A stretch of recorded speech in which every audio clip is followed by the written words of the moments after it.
में आपका स्वागत है। तो हम पढ़ रहे थे पद परिचय। पिछले वीडियो में हमने पद परिचय पढ़ा था और पद परिचय में दो प्रकार के इनके भेद बता रहे थे, एक विकारी और दूसरा अविकारी। पहला पढ़ रहे थे विकारी, और विकारी में संज्ञा पढ़ लिया, सर्वनाम पढ़ लिया। सर्वनाम का पद विच्छेद कैसे किया जाता है, पद में उसका परिचय कैसे किया जाता है, पद के अनुसार कैसे परिचय किया जाता है, उसके बारे में कुछ जानकारी रखते हैं। और उसी प्रकार जिस प्रकार संज्ञा में उन 5 बातों का ध्यान रखा जाता है, उसी प्रकार इसमें ध्यान रखा जाता है। 5 बातें कौन कौन सी होती है? पहली होती है सर्वनाम के भेद।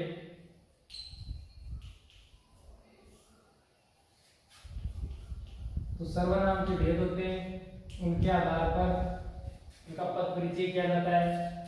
दूसरा होता है लिंग, लिंग के आधार पर। तीसरा होता है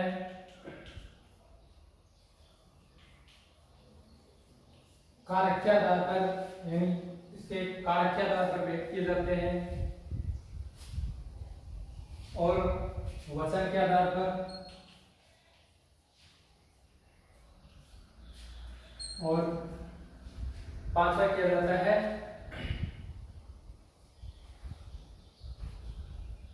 वाक्य में अन्य शब्दों से उसका संबंध। वाक्य में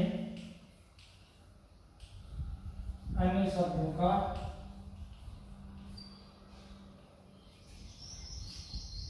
उसके साथ संबंध।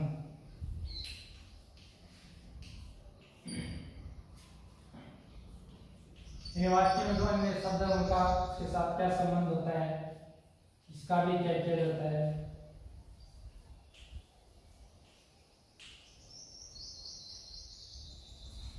इन 5 बातों का क्या ध्यान रखा जाता है, इनके आधार पर क्या किया जाता है, वाक्य का पद परिचय किया जाता है। जैसे ये वाक्य है,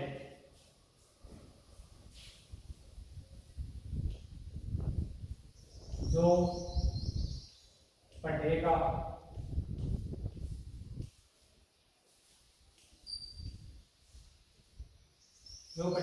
वह पास होगा।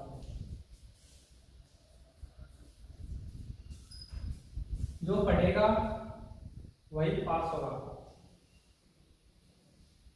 तो इसमें जो शब्द है इसका क्या करना है, आपको पद परिचय करना है। तो इसमें बताना है कि इसमें सर्वनाम कौन सा है, तो सर्वनाम के भेद में सर्वनाम कौन सा भेद है, जो शब्द इसमें बताया था संबंधवाचक सर्वनाम।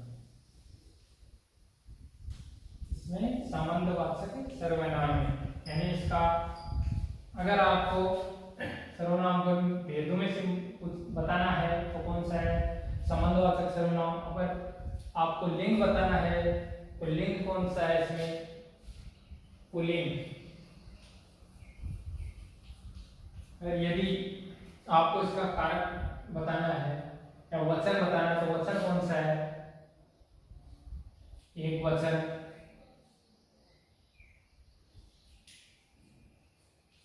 कारक बताना है तो कौन सा है, कर्ता कारक।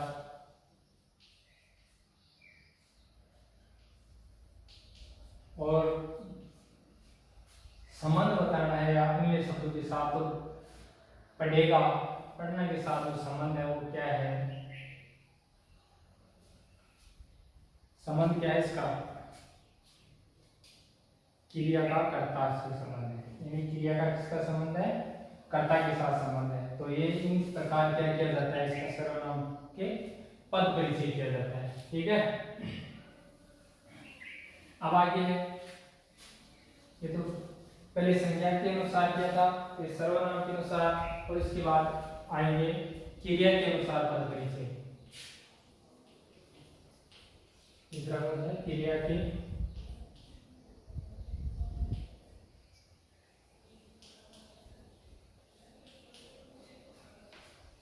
पद परिचय। तो क्रिया के अनुसार पद परिचय कैसे किया जाता है, तो क्रिया के अनुसार क्रिया किसे कहते हैं, वाक्य में जिस शब्द से किसी कार्य का करना या होना पाया जाए उसे क्रिया कहते हैं। क्रिया दो आधारों पर इनके भेद किए जाते हैं, एक कर्म के आधार पर, दूसरा प्रयोग रचना या अन्य आधार पर। तो कर्म के आधार पर भी दो भेद होते हैं, एक तो होती है सकर्मक क्रिया और दूसरी होती है अकर्मक क्रिया। तो इसके अनुसार इनके विभेद के अनुसार क्या किया जाता है, पद परिचय किया जाता है। इसमें भी क्या आपको 5 बातें ध्यान में रखनी है पद परिचय करने के लिए। तो वो क्या है, पहली क्रिया के भेद, यानी क्रिया के भेद के अनुसार इसका क्या करना है, पद परिचय करना है। दूसरा है वे लिंग के अनुसार, यानी लिंग के अनुसार भेद करना है, वो पद परिचय करना है। तीसरा होता है वचन, वचन के अनुसार। चौथा कारक के अनुसार। से पांचवा है क्रिया का किस प्रकार पद परिचय किया जाता है, वो आपको बताना है। तो पांचवा है काल के अनुसार भी किया जाता है। छठा है क्रियाकाल में अन्य संबंध, क्रियाकाल में करता है क्या, अन्य विषय संबंध। तो अगला कौन सा है, क्रिया का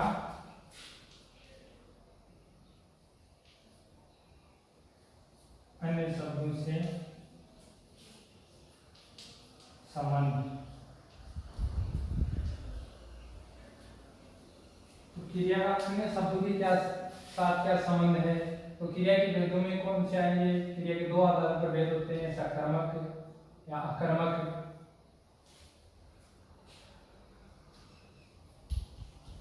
अकर्मक, सकर्मक।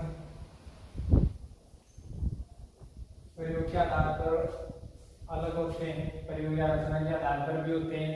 संयुक्त नाम धातु क्रिया, परिणार्थक क्रिया या पूर्वकालिक क्रिया, सजातीय क्रिया, आज्ञार्थक क्रिया, इनके क्रिया के ये भेद होते हैं। क्या आधार पर क्या है, पद परिचय कहते हैं, लिंग के अनुसार किया जाता है, कारक के अनुसार किया जाता है, काल के अनुसार। काल तीन होते हैं, भूतकाल, भविष्यकाल, भूतकाल, दूसरा वर्तमान काल और भविष्यकाल। तो इन आधार पर क्या है, क्रिया क्या किए जाते हैं, पद परिचय किया जाता है। जैसे वाक्य बताते हैं आपको कैसे पद परिचय करना है। तो वाक्य है जैसे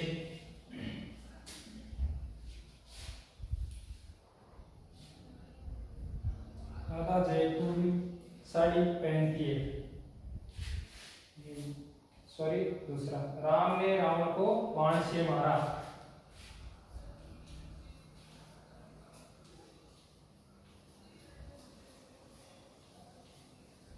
राम ने रावण को बाण से मारा। तो इस वाक्य में क्या है, पहला क्रिया के भेद, तो किस क्रिया का है ये वाक्य,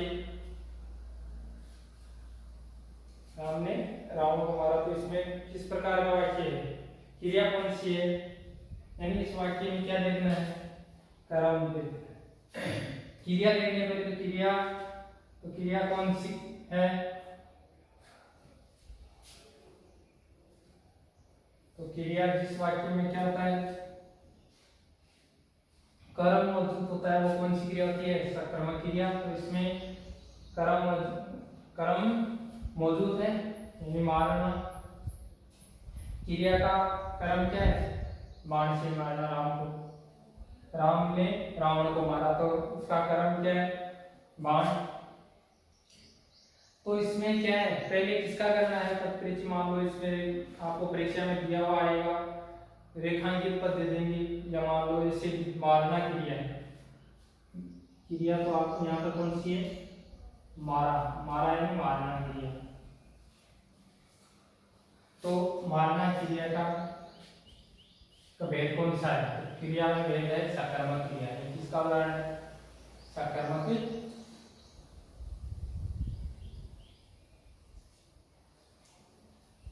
सकर्मक क्रिया का। और एक क्रिया कैसी है? मारना क्रिया में लिंग कौन सा होगा?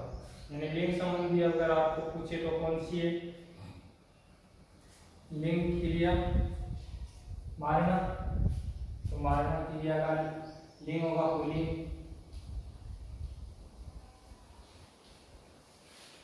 फिर आपको बताना है इसमें वचन। तो मारना वचन कौन सा है? एक वचन। फिर बताना कारक। तो कारक कौन सा होगा? राम ने रावण को बाण से मारा। तो कौन से कारक होगा? कर्ता ने कर्म को। कौन सा कारक होगा? कर्म कारक।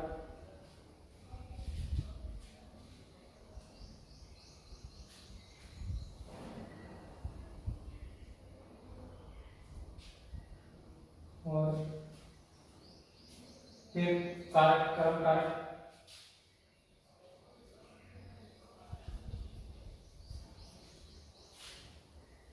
काल। तो मारा, किस काल में मारा? भूतकाल में। अभी नहीं मारा है, पहले मारा था, इसलिए काल होगा भूतकाल।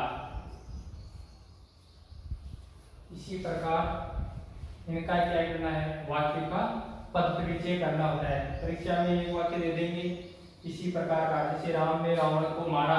तो इसमें क्या है? इसकी क्रिया क्या है? मारना। तो इसका पद परिचय आपको करना है। तो पद परिचय क्या करना है? इसमें क्रिया कौन सी है? क्रिया का भेद करना है। क्रिया कौन सी है? लिंग कौन सा है? वचन कौन सा है? कारक कौन सा है? काल कौन सा है? क्रिया का अन्य शब्दों के साथ संबंध क्या है? इस प्रकार का ये पूछा जाता है।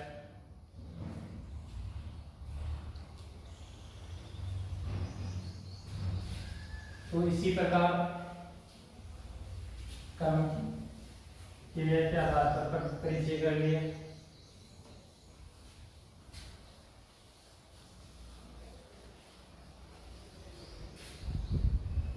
अब करना है विशेषण।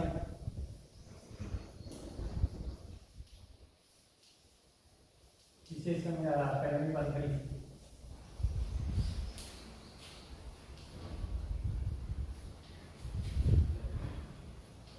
विशेषण के आधार पर पद परिचय करना है। तो इसी में भी क्या है? विशेषण शब्द के मुख्य होते हैं। संख्या की विशेषता बताने वाले शब्दों को क्या कहते हैं? विशेषण कहते हैं। तो उसी प्रकार इसके भी विशेषण के भेद।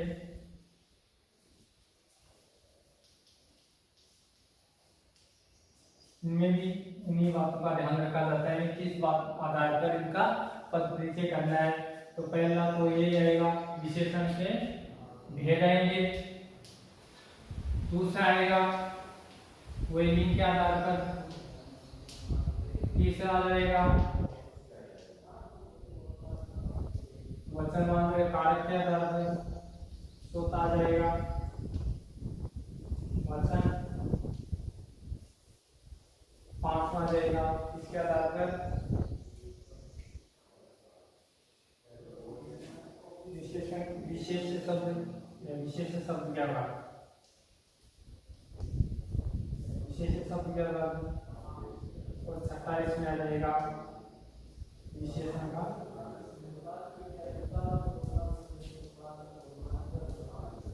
विशेषण के साथ क्या होगा? इसका अवस्था क्या होगी? विशेषण की अवस्था। इसी आधार पर इसका भी क्या किया जाएगा? पद परिचय किया जाएगा। तो विशेषण के भेद कितने होते हैं? विशेषण के भेद 4 होते हैं। जैसे गुणवाचक, परिमाणवाचक,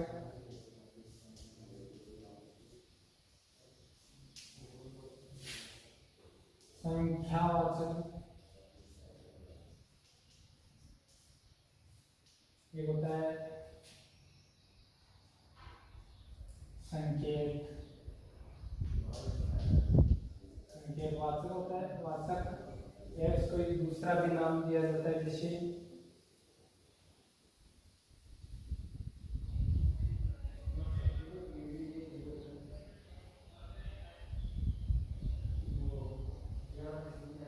सार्वनामिक, यानी एक सार्वनामिक। इसी संकेतवाचक को सार्वनामिक विशेषण भी बोलते हैं। तो इसी आधार पर इनका क्या क्या जाता है, पद परिचय क्या होता है, लिंग होते हैं, कारक बताया होते हैं, वचन तीन होते हैं, दो होते हैं वचन और द्विवचन, संस्कृत में होते हैं दो, और विशेष विशेषण जिसकी विशेषता बताई जाती है उसको कहते हैं विशेषण। और विशेषण की अवस्था है किस अवस्था में इसका उपयोग किया गया है। इसी पर एक वाक्य जैसे उदाहरण है, उदाहरण है क्या, राधा जयपुरी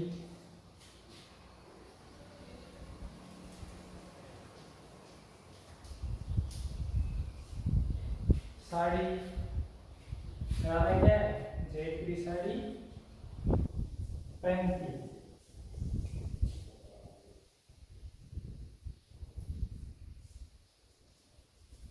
तो ये राधा जयपुरी साड़ी पहनती है, तो इसमें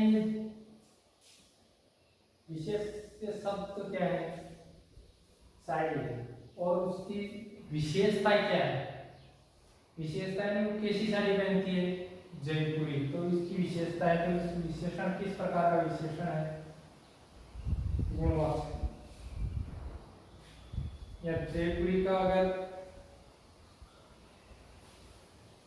राधा की जाए या जयपुर जयपुरी विशेषता है इसकी, तो इसकी क्या है, जयपुरी में कौन सा विशेषण, व्यक्तिवाचक, ये व्यक्ति का शब्द है। इसका लिंग क्या होगा, जयपुरी किस लिंग में आएगा,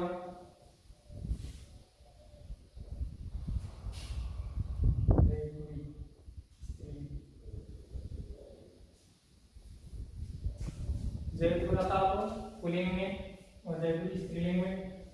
तो साड़ी पहनती है, और इसका कारक के लिए वचन, जयपुरी में कौन सा वचन है, एक वचन है। विशेष क्या है, विशेष इसकी साड़ी है, और विशेषता क्या है इसकी, कैसी साड़ी, जयपुरी साड़ी है, इसलिए ये इसका विशेष क्या होगा, इस प्रकार विशेषण की अवस्था यानी किस अवस्था में है, तो वो साड़ी के साथ क्या है, उसका पहनने का जो तरीका है उसके साथ दिखाया गया है। तो जिसकी विशेषता बताई जाती है उसे तो क्या कहते हैं, विशेषण, और जो विशेषता बताने वाले शब्द होते हैं उसे क्या कहते हैं, विशेषण। इसी के आधार पर इसका क्या किया जाता है, पद परिचय किया जाता है।